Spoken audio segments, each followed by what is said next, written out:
Deputado estadual reeleito no último dia 2 de outubro, com mais de 67 mil votos, Júnior Muniz, que é do PT, triplicou a votação em comparação a 2018, quando conseguiu pouco mais de 21 mil votos. À época, pelo PHS,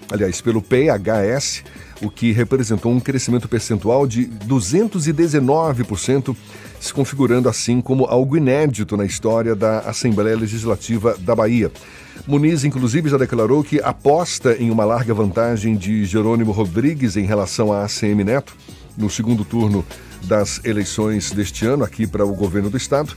Sobre o cenário para esse domingo, segundo turno das eleições, e o motivo para a certeza na vitória do candidato a governo pela mesma sigla, a gente conversa com, sim, o deputado estadual Júnior Muniz, do PT. Um prazer tê-lo aqui conosco. Bom dia, deputado. Tudo bom? Bom dia, Jefferson. Bom dia, ouvintes da Tarde FM. Bom dia, bancada. Cumprimentar todos vocês e dizer da grata satisfação de estar aqui falando com os ouvintes da Tarde FM.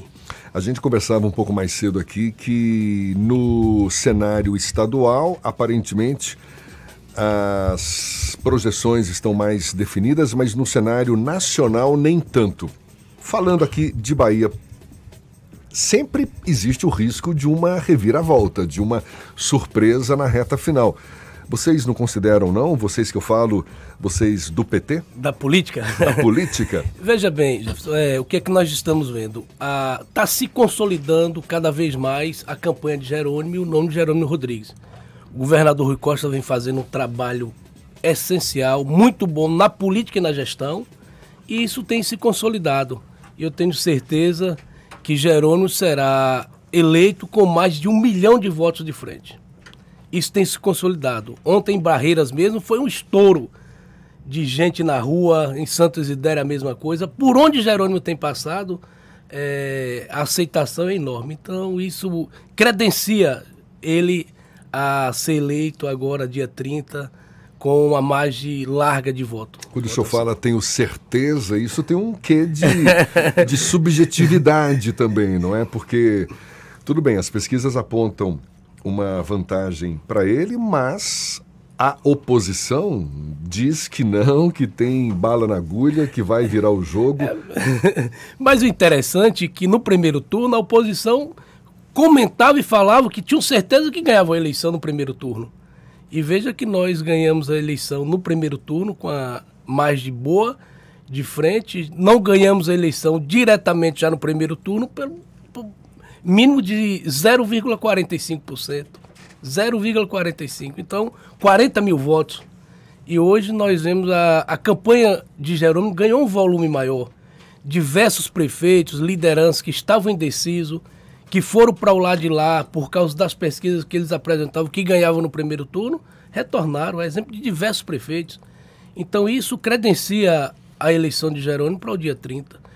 E o que o governador Rui Costa vem fazendo e apresentando, por exemplo, as obras de Salvador, que a gente não via, que muitos os cidadãos de setor napolitano não sabiam que era do governo do estado, e o governador começou a apresentar essas obras. Em Salvador, nós perdemos a eleição em Salvador, mas hoje as pesquisas mostram que está pau a pau, empatado, e podemos ganhar. Como é que o senhor avalia essa possibilidade de Jerônimo não participar hoje do debate da TV Bahia, debate com a ACM Neto?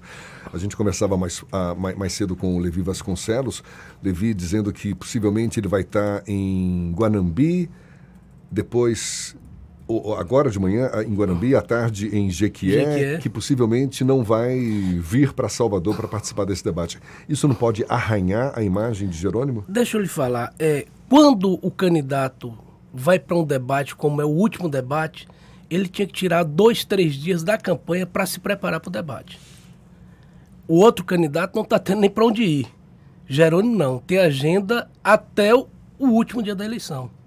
Como é que ele vai sair agora com uma agenda montada em Jequié, cidades importantes, Guanambi, ontem em Barreiras, para sair, para poder se preparar para o debate? Mas ele sabia da data do debate com bastante antecedência. Mas no primeiro turno, o nosso adversário, que é o ex-prefeito de Salvador, fugiu dos debates. Mas isso é problema dele. Fugiu dos debates, não quis aparecer nos debates. Ele abriu esse prerrogativo para poder, Jerônimo também, dessa mesma forma, conduzir as agendas dele, que já tinham pré-agendado, agendas grandes com municípios importantes, que estamos ganhando as eleições, inclusive nesses municípios. Então, eu acho importante, Gerônimo, participar do corpo a corpo, nas cidades, visitando, fazendo essas agendas externas. Pois é, mas no primeiro turno, a ausência de ACM Neto nos debates, e só no último debate ele apareceu, acabou dando no que deu. Ou seja, não teve o resultado esperado nas urnas. Não pode acontecer a mesma coisa agora, uma vez que Jerônimo está fazendo o mesmo jogo? Ou seja, tá, então, só porque você não participou dos debates anteriores, eu também não participo desse. Fica Estou fazendo o que você fez, então... Mas assim, o que a coordenação da campanha tem avaliado, o que nós temos avaliado, que ele ganha mais no corpo a corpo, nas visitas aos municípios, do que ir para o debate. Então, se a avaliação é correta para ele não deixar de estar nos municípios, visitando 5, 6 municípios, que essa margem de voto vai crescer em cada município, a avaliação da campanha, da coordenação, é que ele não vá no debate. Eu acho importante ele ir no município. Eu acho importante ele sentir esse corpo a corpo, esse contato direto com o eleitor. E em nível nacional, deputado, o senhor estava falando também um pouco mais cedo, fora aqui dos microfones, no cenário estadual, a coisa mais ou menos definida, mas no nível nacional, nem tanto. Aumentou o nível de preocupação ou não? Ficou até mais fácil agora? Não, deixa eu te falar. Lula ganhou com a margem de quase 6 milhões de votos. Já era difícil tirar essa votação. Mais de 6 milhões de votos. Teve um crescimento de Bolsonaro no estado de São Paulo, veio o governador de Minas e deu apoio. Mas isso no voto não refletiu. Uma prova é que Lula continua na cabeça nas pesquisas, com 54%. E esse deslize do grupo do presidente, aquela entrevista dele de pintou um clima com a garota de 14 anos, isso prejudicou muito ele, principalmente nas grandes cidades. Depois teve o episódio do Roberto Jefferson, do armamento e tal, uma arma dentro de casa, receber a Polícia Federal com granada, com bala, isso aqui repercutiu muito mal para ele. E agora o clima de desespero, que é falando agora que as rádios não estão colocando as inserções. Então demonstra um clima de desespero. Inclusive chamaram uma entrevista ontem, uma coletiva com a imprensa, e não teve o que apresentar. Não teve como apresentar.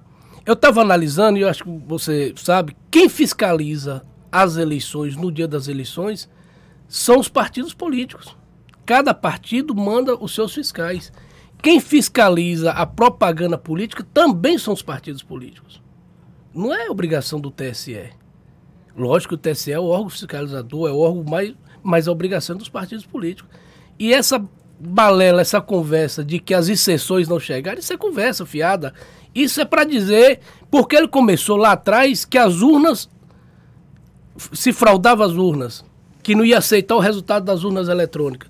Depois mandou fazer auditoria, o próprio Exército fez auditoria, disse que as urnas não tem problema, é confiável, e ele ficou quieto. Agora está inventando essa modinha agora que as inserções não chegaram em cada município, nas áreas do Nordeste, principalmente do Nordeste. Então São Paulo chegou, mas no Nordeste não chegou. O senhor acha que tanto Lula quanto Bolsonaro já chegaram no teto da intenção de voto? Ou seja, aqueles que apostam em Bolsonaro e aqueles que apostam em Lula já estão definidos e a eleição ela vai ser definida, na verdade, entre os indecisos, aqueles que ainda não... Eu acredito que sim. Aí é 2% que ainda está esses indecisos, mas eu acredito que o presidente Lula já sai com a vantagem. Até porque o Bolsonaro cresceu novamente a rejeição dele. Ele chegava ao teto de 51% de rejeição, sempre. Mas os números de Bolsonaro no primeiro turno surpreenderam. Foram maiores do que os que se projetavam. Mas assim, ele tem na verdade, são dois polos. A polarização da eleição já estava no primeiro turno. Concretizou agora no segundo, que são os dois. Mas eu acredito que o presidente Lula é favorito, até porque ele sai com uma larga vantagem do Nordeste e concretiza em Minas Gerais. Eu digo sempre, quem ganha eleição em Minas, ganha no Brasil. Tem essa máxima, né? Tem essa demonstração aí. E foi no aperto, no aperto. No primeiro turno. Até porque na época da presidente Dilma ganhou de Aécio Neves em Minas Gerais e ganhou a eleição nacional. Mesmo com a Aécio saindo com uma larga vantagem de mais de 7 milhões no estado de São Paulo. Ela virou eleição em Minas. É verdade. Para a gente encerrar, deputado, o senhor foi reeleito agora para o seu próximo mandato, inclusive com uma quantidade de votos 3 vezes maior do que na eleição de 2020, né? 2020? 2018. 2018, aliás. Tudo bem, o tema, os assuntos que certamente vão pautar ou estão pautando a Assembleia nesse momento tem muito a ver com eleição, mas até o fim do ano, pelo menos até o fim da atual legislatura, o que deve se discutir na Assembleia? Tem algumas pautas ainda que está entrando, tem alguns projetos até do governo para ser votado, tem algumas outras coisas e a gente está analisando. Termina domingo esse segundo turno e aí a gente volta de cabeça para a Assembleia para poder estar votando os projetos do governo do Estado, os projetos que vêm de encontro ao cidadão, aos baianos. O senhor tem alguma pauta em especial que deva defender com mais afinco agora nessa próxima legislatura? Nós temos alguns projetos, inclusive já foram aprovados, falta o governo do Estado sancionar para poder a gente estar divulgando amplamente. Mas a Assembleia está bem, nós saímos de uma pandemia, hoje já estamos remotamente, mas com mais presencialmente, né? Remotamente e presencialmente, com mais de 50% presencial, então isso mostra que os deputados estão trabalhando pelo povo baiano. Deputado Júnior Muniz, deputado estadual reeleito pelo PT aqui na Bahia, muito obrigado. Um abraço e até uma próxima. Obrigado então. você, obrigado ao Grupo à Tarde e parabenizar. Eu fui o deputado mais votado em Camaçari da base do governo com quase 16 mil votos. E lá o povo ouve muito à tarde. Eu quero até mandar um abraço para meus conterrâneos e amigos de Camaçari. Maravilha, muito obrigado, parabéns pela vitória. Agora 8h44 na tarde, FM.